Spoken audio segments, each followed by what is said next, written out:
and thank you to the organisers for inviting me here, and that just happened because I pressed something accidentally. I feel like a bit like a fish out of water. I am a doctor, but not a medical doctor. So it's coming a little bit from left field, but does follow on nicely from the previous presentation. So this presentation is based on research commissioned by Multicap in response to what they saw as an urgent need for evidence-based guidance to do with housing design for people with Prader-Willi syndrome. And Multicap is a Brisbane-based not-for-profit organisation providing high-needs disability support. The QUT researchers involved in the project, so myself, Dr. Janice Rieger, Ms. Annie Rolfe, have experience and expertise in architecture, interior design, design psychology, human ecology and nursing, with a particular focus on design for health, wellbeing and social inclusion. And I would also like to recognise the CEO of Multicap, Ms. Joanne Jessup. So I'm going to be very brief, and normally I do go over, but I'm going to stick to my script, and hopefully we'll be under 12 minutes even. So today's presentation will be structured as follows: a very quick introduction, a very quick outline of the methods, mainly for the literature search and review. I'll identify some of the main results, and I'll finally offer some summary comments. In a nutshell, the project aimed to understand current, national and international responses to housing design for people with Prader-Willi syndrome.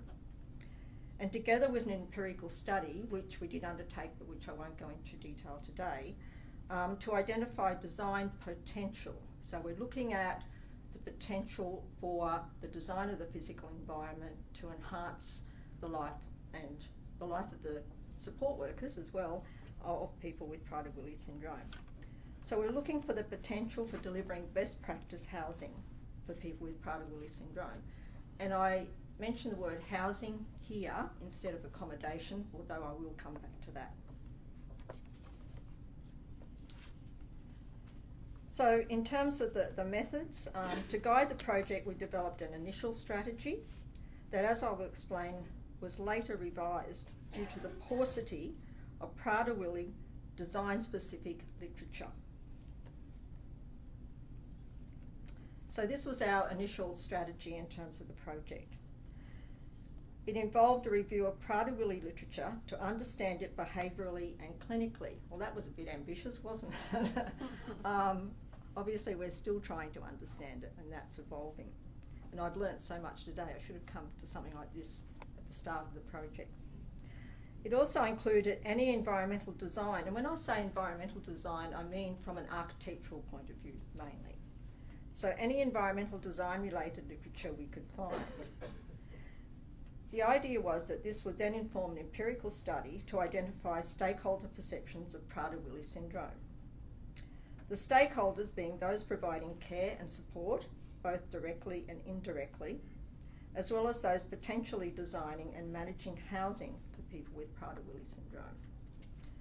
The next stage of this project is a broader empirical study which will also involve people with Prader-Willi syndrome.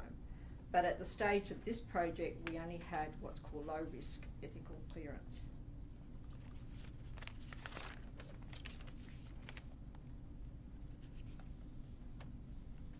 So in terms of the search process, this was national and international, as I mentioned before, locating what we call grey as well as scientific literature and information. So what I mean by grey literature is, the non-research academic type peer-reviewed literature that you'd normally find in journals and the like. So the grey literature, interestingly, which was sourced from service providers and Prader-Willi Association websites across the world, in addition to supported accommodation guidelines, was the most revealing in terms of the current state of play with respect to design and housing for people with Prader-Willi. The literature was reviewed in terms of key substantive concepts and underlying philosophical and theoretical frameworks, because I'm an academic, that's what we do. But it is very interesting, as you'll see from the outcome of this study. The outcome was synthesised using tabulation and a base template developed for the project. In summary, the initial review found that existing academic research on Prader-Willi syndrome, which draws attention to physical and environmental factors, is generated largely from the experience of those providing care and support. It is also found that cross-disciplinary research informed by relevant design theory is non-existent in housing design for Prader-Willi syndrome. This is in contrast to other disabilities and conditions such as dementia, autism, and intellectual disability. In addition, the review found that Australian design policy guidelines, such as livable housing design guidelines and the supported disability accommodation guidelines, fail to give sufficient attention to the diverse nature of Prader-Willi syndrome and associated clinical and behavioural needs. Now, this has serious implications in terms of the NDIS, which we've just heard about. In the context of supported accommodation, the review identified two environmental approaches. An approach that focuses on the syndrome, and we've heard a lot about that today, and how it can be managed. Again, that term management comes up a lot. And from an environmental design perspective, mainly through restrictive design and practices, such as locking the fridge, locking the kitchen, locking the door, restricting access to the outside and so on, to money, and we've heard it all. And that appears to be the most common from the environmental perspective, the most common approach. A less common approach, but the most idealised, I guess, and this certainly came out in our empirical study, is one that focuses on the person with Prader-Willi syndrome as an individual who, despite their complex needs, has aspirations and rights to live as ordinary a life as possible, to feel empowered and to be who they desire to be. In terms of the latter, the review found no relevant theory to inform design guidelines. So it makes you wonder, how are we designing the accommodation at the moment? As such, we undertook a revised approach, expanding our search and review to include literature of disabilities and conditions that shared some of the characteristics of Prader-Willi syndrome. Again, we've heard some of that today. In this respect, we considered literature to do with dementia, autism, intellectual disability, and as well as from the design area, salutogenic and biophilic design theory. Salutogenic design focuses on the agentic quality of the physical environment, on capacity, aspiration and growth of individuals rather than deficiency and inability. Biophilic design recognises the health-promoting qualities of nature. And it's interesting, one of the things that we came across repeatedly in terms of some of the characteristics of people with Prader-Willi syndrome is their interest in puzzles, and it was mentioned just earlier. Interestingly, nature offers us fractal geometry. Do we make the most of that in terms of the design of our environments to engage people, such as people with Prader-Willi syndrome? It's a question.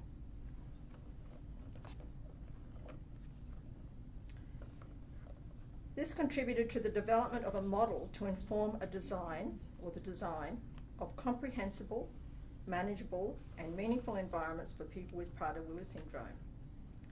That is, that have coherence from a salutogenic perspective.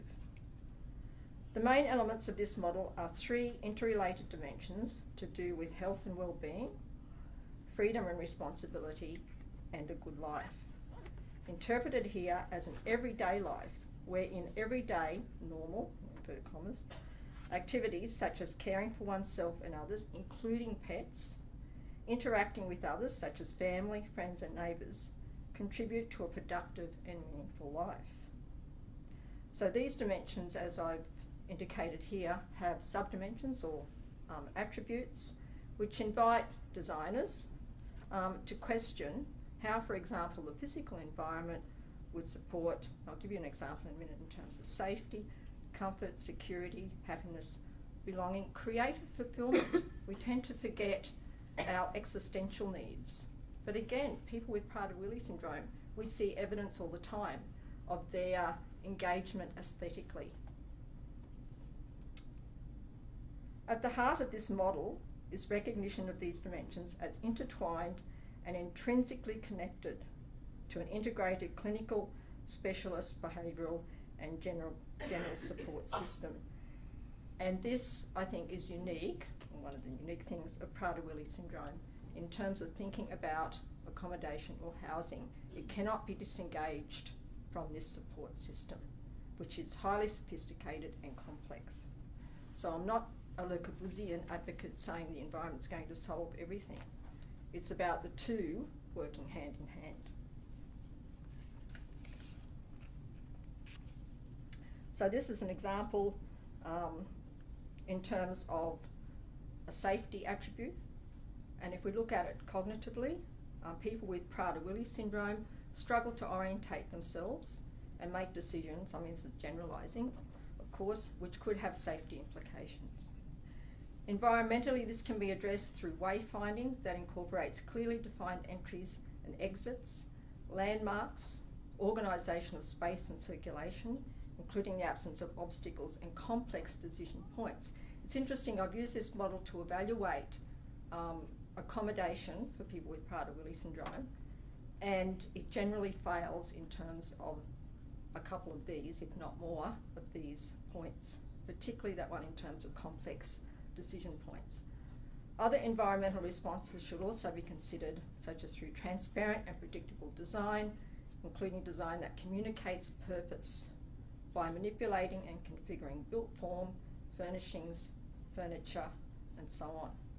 We take these things for granted. We don't realise the potential they have to change someone's life and to help those who are supporting and caring for people with Prader-Willi.